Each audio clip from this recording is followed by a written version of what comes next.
बारामतीच्या माळेगाव सहकारी साखर कारखान्याच्या निवडणुकीकडे संपूर्ण राज्याचं लक्ष लागून आहे आणि या माळेगाव सहकारी साखर कारखान्याच्या निवडणुकीमध्ये अजित पवारांची देखील प्रतिष्ठा पणाला लागलेली आहे।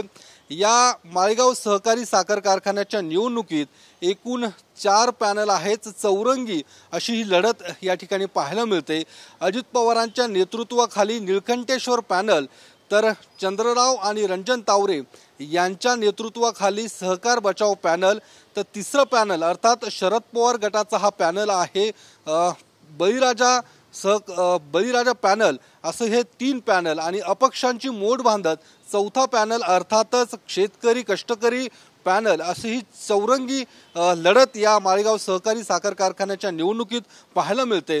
मात्र थेट लढत जी आहे ती अर्थात अजित पवारांच्या निळकंठेश्वर पॅनल विरुद्ध चंद्रराव तावरे यांच्या सहकार बचाव पॅनल या दोन्ही पॅनलमध्ये थेट लढत पाहायला मिळते आणि त्यामुळे एकूण उमेदवार आणि 4ही पॅनलची यादी ही जाहीर झाल्यानंतर आता प्रचाराची रणधुमाळी सुरू झालेली आहे आणि स्वतः उपमुख्यमंत्री अजित पवार या प्रचाराच्या रणधुमाळीत उतरलेले आहेत आणि आज ज्यावेळी प्रचाराची सुरुवात झाली त्या सुरुवातीलाच अजित पवारांनी मोठी घोषणा केलेली आहे। अर्थातच माळेगाव सहकारी साखर कारखान्याचा निवडणुकीचा निकाल लागल्यानंतर चेअरमन मीच होणार अशा पद्धतीची मोठी घोषणा ही अजित पवारांकडून करण्यात आलेली आहे। त्यामुळे एकूणच या घोषणेनंतर जोरदार चर्चेला देखील सुरुवात झालेली आहे। या माळेगाव सहकारी साखर कारखान्याची सत्ता नेमकी कुणाच्या हातात द्यायची हे तुम्ही ठरवायला हवं असं देखील अजित पवारांनी आज प्रचार सभेच्या माध्यमातून स्पष्ट केलेलं आहे। त्यामुळे एकूणच दिवसागणिक प्रचाराची रणधुमाळी ही वाढताना आपल्याला पाहायला मिळणार आहे। पुढील 6 दिवस अजित पवार स्वतः आता या माळेगाव सहकारी साखर कारखान्याच्या प्रचारात उतरणार आहेत, स्वतः बारामतीत मुक्कामी असणार आहेत। दुसरीकडे चंद्रराव तावरे आणि रंजन तावरे यांनी देखील कंबर कसून या संपूर्ण प्रचारात ते उतरताना पाहायला मिळतात। अगदी घासून ही संपूर्ण निवडणूक पार पडेल असं देखील राजकीय विश्लेषकांचं मत आहे। कारण राज्यातला एक आदर्श कारखाना म्हणून माळेगाव सहकारी साखर कारखान्याकडे पाहिलं जातं, त्यामुळे ही निवडणूक सुद्धा तितक्याच ताकदीची होणार। एकूण त्याकडे सर्व राज्याचं लक्ष लागून आहे।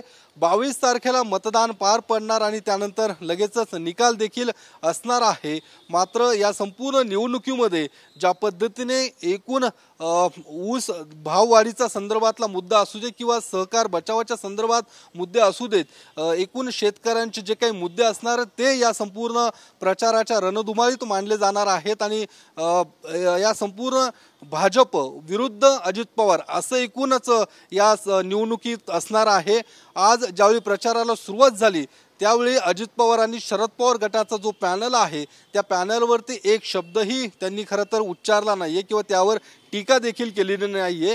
त्यांचं टीका एकूणच जी पाहायला मिळाली ती अर्थात चंद्रराव तावरे यांच्या पॅनलवरती टीका होताना पाहायला मिळाली। कारण थेट लढत या दोन्ही पॅनलमध्ये आहे। सहकार बचाव आणि निळकंठेश्वर पॅनल या दोन्ही पॅनलमध्ये असले तरी लढत एकूण अजित पवारांची प्रतिष्ठा या संपूर्ण कारखान्याच्या निवडणुकीत लागलेली आहे। त्यामुळे निकाल नेमका काय लागणार हे बघणं देखील महत्त्वाचं असणार आहे। जिल्ह्यातलं राजकारण देखील या माळेगाव सहकारी साखर कारखान्याची भोवती फिरताना पाहायला मिळत आहे आणि या संपूर्ण निवडणुकीत पुढील जवळपास 20 ते 22 दिवस हा संपूर्ण प्रचाराची रणधुमाळी असणार आहे। स्वतः शरद पवार या संपूर्ण प्रचारामध्ये उतरणार का हे बघणं देखील महत्त्वाचं असणार आहे। युगेंद्र पवार देखील उमेदवार असणार अशी चर्चा असताना मात्र युगेंद्र पवार यांनी आपला अर्ज दाखल केलेला नाहीये। सुप्रिया सुळे मात्र पुढील काही दिवसांमध्ये उद्यापासूनच या संपूर्ण माळेगाव सहकारी साखर कारखान्याच्या प्रचारात त्या स्वतः उतरणार हे देखील स्पष्ट होताना पाहायला मिळते। त्यामुळे एकूण ज्या पद्धतीने या माळेगाव सहकारी साखर कारखान्याची निवडणूक असणार आहे ती वेगळी असणार आहे आणि त्याचे निकाल देखील वेगळे लागतील यामध्ये काही दुमत नसणार आहे।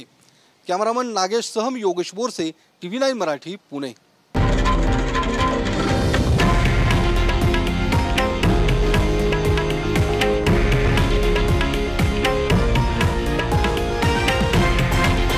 हे आहे देशातील नंबर 1 न्यूज नेटवर्क आणि आपण पाहत आहात TV9 मराठी, एकमेव.